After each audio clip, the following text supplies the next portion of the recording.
My brother stood at the head of the Thanksgiving table and announced to our entire family that I needed to get my life together, right after I had just quietly paid off the last installment on the house we were all sitting in. He had no idea. None of them did. And I decided right then, with a slice of pecan pie still on my fork, that it was finally time to let them find out. I had driven 4 hours from Chicago to get to my parents' house in Dayton that Wednesday night. It was the kind of drive that should have taken 3.5 hours, but holiday traffic on I-70 had other plans. I pulled into the driveway just after 11, my neck stiff, my lower back complaining loudly, my eyes burning from staring at taillights for the better part of an hour outside of Indianapolis. The house was dark except for the porch light. I sat in the car for a moment looking at it. A white craftsman bungalow with green shutters and a wide front porch where my grandmother used to sit in a rocking chair every summer evening until she passed. My parents had bought it from her estate. I had helped them keep it. I was 31 years old, a senior financial analyst at a logistics firm downtown Chicago. Good salary, good apartment, a savings account I was quietly proud of, and a 401k that would have made my college self weep with gratitude. I had been contributing to my parents' mortgage for 6 years, not because they asked me to at first. They fell behind when my dad's work hours were cut, and my mom's knee surgery came with a recovery period that stretched from 6 weeks to 6 months. I stepped in because it was the right thing to do. I wired $900 a month, quietly, consistently, and I told them to treat it as a loan if that made them feel better, though I never expected it back. Over time, the loan fiction faded and it just became a fact of my life. The way some people have a gym membership or a car payment, I had a family home I was quietly carrying. 3 months before that Thanksgiving, I made the final payment. The mortgage was done. The house was free and clear. My parents had cried on the phone. My dad said he didn't know what to say. My mom said she was going to make me my grandmother's cornbread dressing as a thank you, which to her was the highest possible honor she could bestow on a person. What she did not do was tell my brother. I had asked her not to, actually. My brother.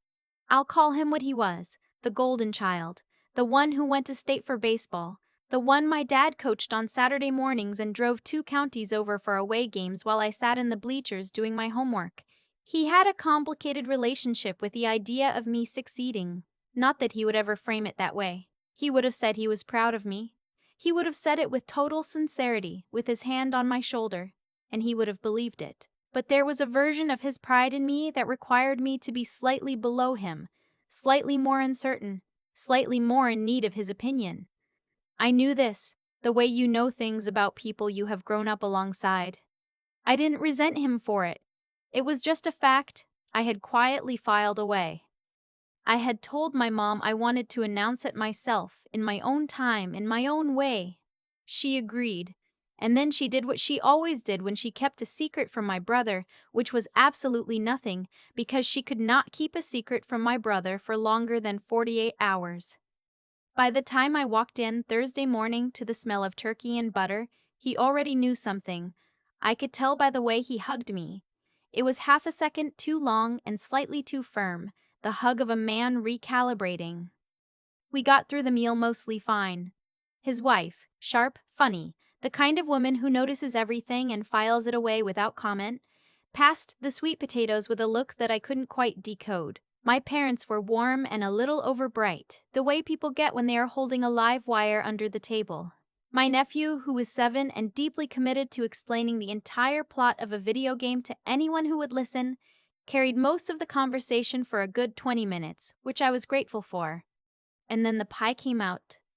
My brother leaned back in his chair and said, in the comfortable tone of a man who had been thinking about what to say for several hours, "You know, I've been thinking, now that things have settled down financially for the folks, maybe it's time to revisit the house situation." My mom said, "Oh?" "The property taxes went up again this year," my brother said, "and I was thinking, now that the mortgage is done," he nodded at me here, a quick, inclusive nod, "we should probably talk about what happens next. With the house, who's on the deed, that kind of thing." My fork stopped halfway to my mouth. "Because," he continued, Marissa and I have been thinking about getting out of the rental market. The house is paid off, it's sitting on a good lot. If we were to buy in at market value, we could. Whose market value? I asked. He blinked. The house's. We'd get it appraised. Make it official. It's a family asset, so we should treat it like one. I set my fork down. A family asset, I repeated. Sure, he shrugged. I mean, obviously we'd figure out the numbers, but it makes more sense for us to buy in than to keep renting somewhere else. The kids could grow up here. Mom and Dad get to stay. Everybody wins. I looked at my mom. She was staring at the tablecloth with the focused attention of someone trying to exit their own body. Mom, I said, very quietly, did you tell him? She looked up. Honey, I just mentioned that the mortgage was finished. I told you not to say anything yet. I know, I just. She was excited, my brother said, his voice smooth and reasonable. She was proud. You can't blame her for sharing that. And honestly, this is a family conversation we should have had a long time ago. I mean, look. He turned to me with the expression he used to wear when he was explaining the rules of a game he had just made up. You've been contributing, which is great, really, and we all appreciate that. But you've also had a good job in the city this whole time. You've been doing fine. Meanwhile, Marissa and I have 2 kids, and we're still renting. It just makes sense.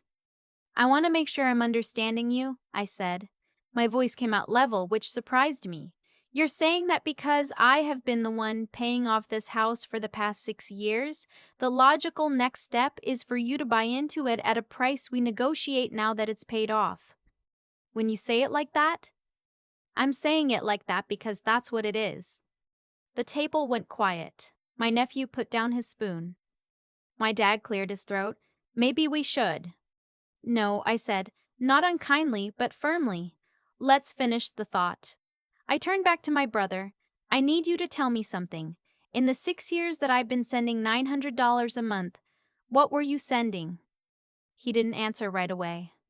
Because I have the wire transfer records, I said, all 72 of them, and I also have the original agreement I made with Mom and Dad in writing that if they could not maintain the mortgage, the property would be transferred into my name as repayment.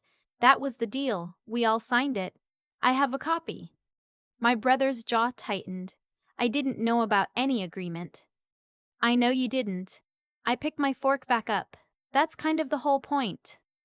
I want to be honest about what that moment felt like, because it wasn't the triumphant cinematic thing I sometimes replay it as now. It was mostly just exhausting. I wasn't angry at my brother in that 5-alarm way. I was tired of being the person who handled things quietly and assumed it would eventually be acknowledged, tired of the way competence in our family had always been rewarded with more responsibility rather than recognition. Tired of the specific arithmetic of being the daughter who left and succeeded and was therefore assumed to have everything she needed. I had spent my 20s building a life that worked because I was methodical and careful, and because I did not spend money I didn't have.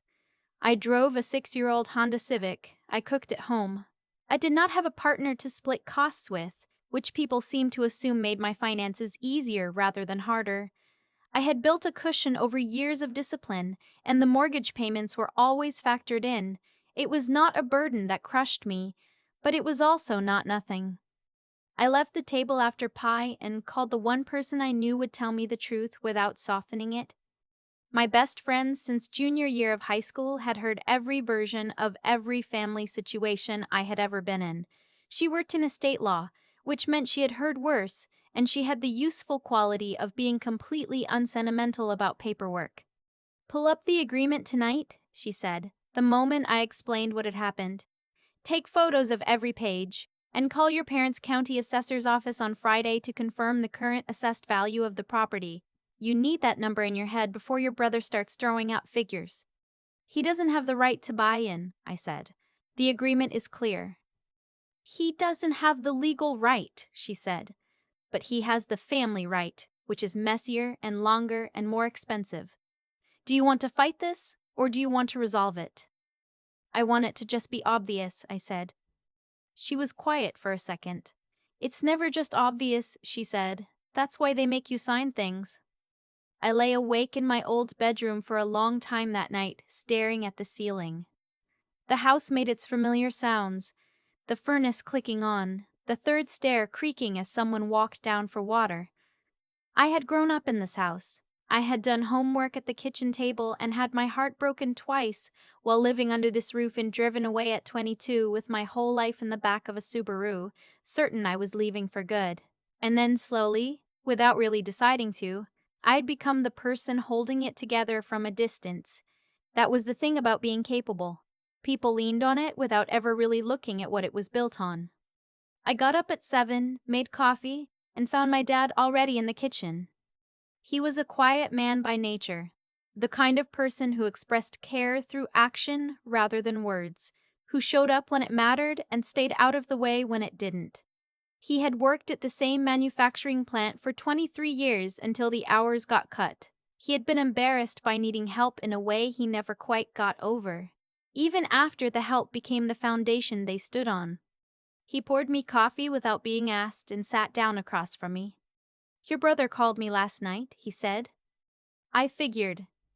He's not trying to steal anything, you know. He thinks in terms of opportunity. He always has. I know. I wrapped my hands around the mug. But he walked into that conversation not knowing what I actually did here, and instead of stepping back when he found out, he kept going. That's what bothers me. My dad nodded slowly.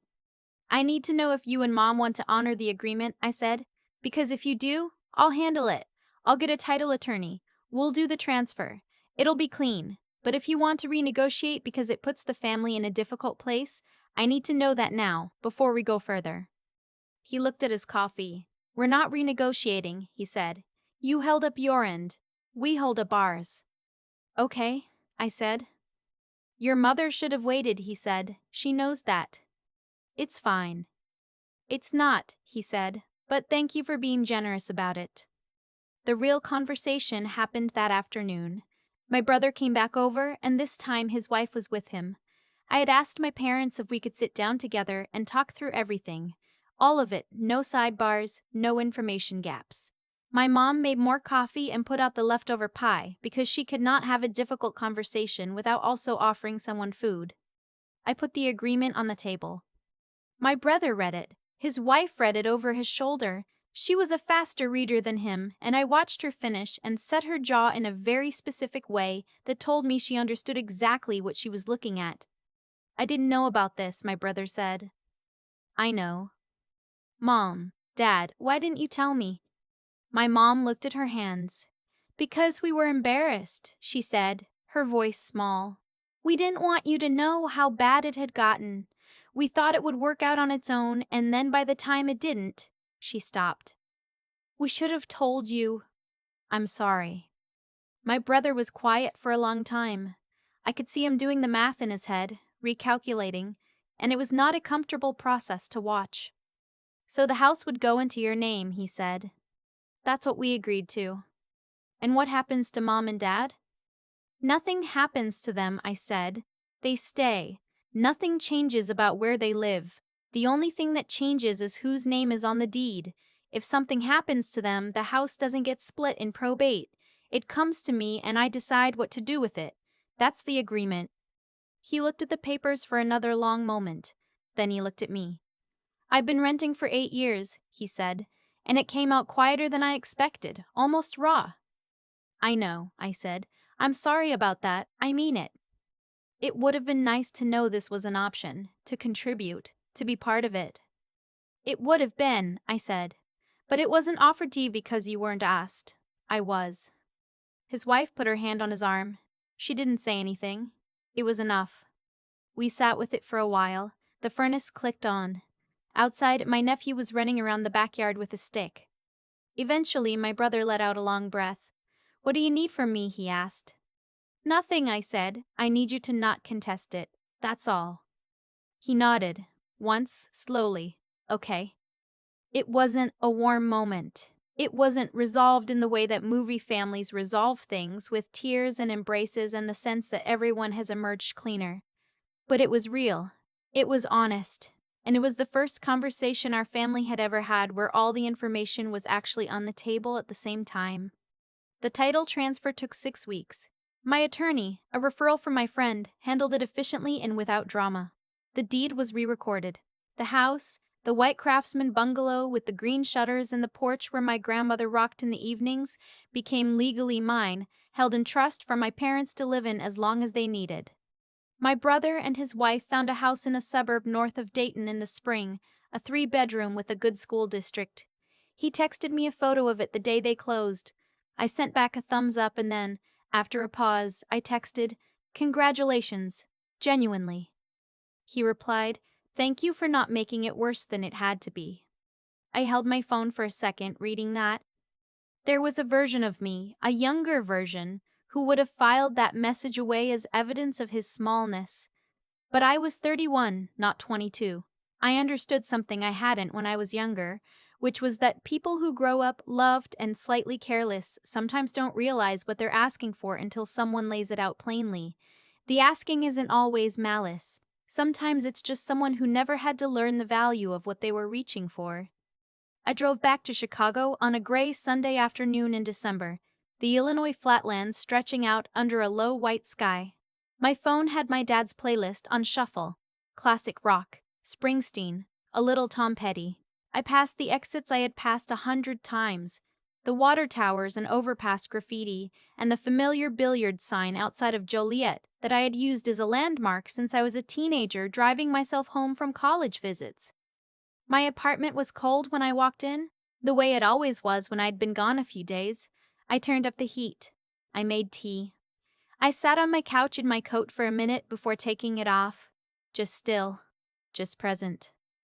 On the kitchen counter was a card my mom had slipped into my bag before I left. I had noticed it at a gas station somewhere in Indiana but saved it for home. I opened it now. Inside, in her careful, looping handwriting, I know we don't always get it right, but we raised someone who does. That counts for something. Love, Mom.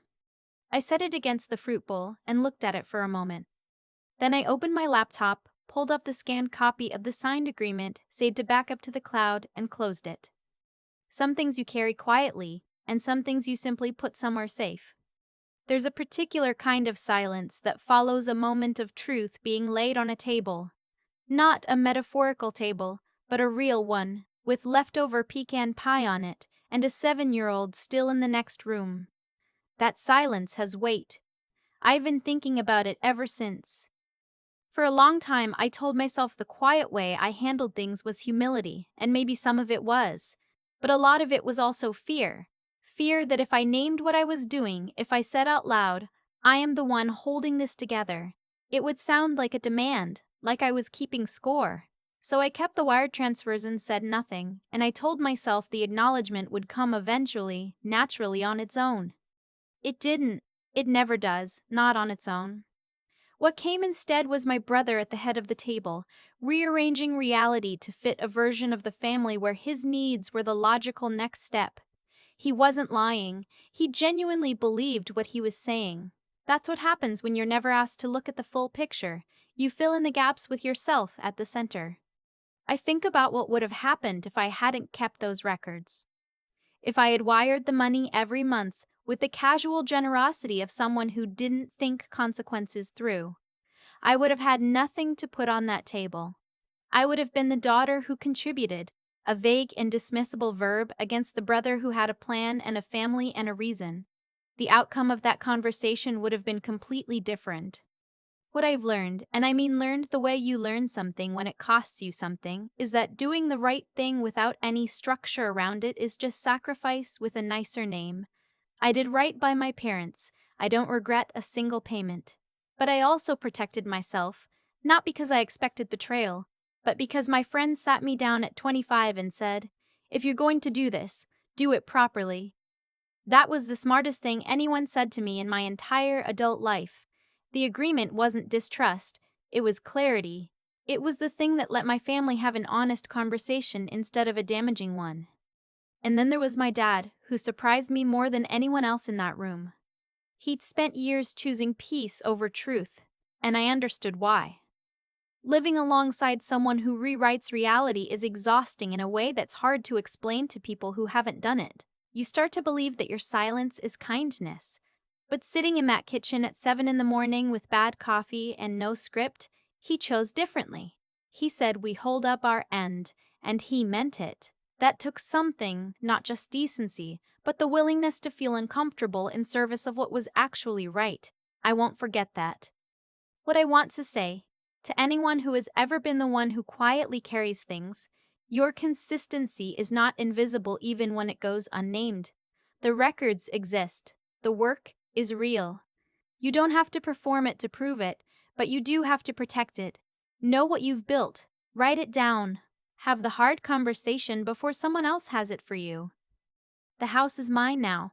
My parents still sit on the porch in the evenings. My nephew runs around the backyard with a stick. Nothing looks different from the outside, but something is settled in a way it wasn't before, and I think all of us, even my brother in his own time, are the better for it.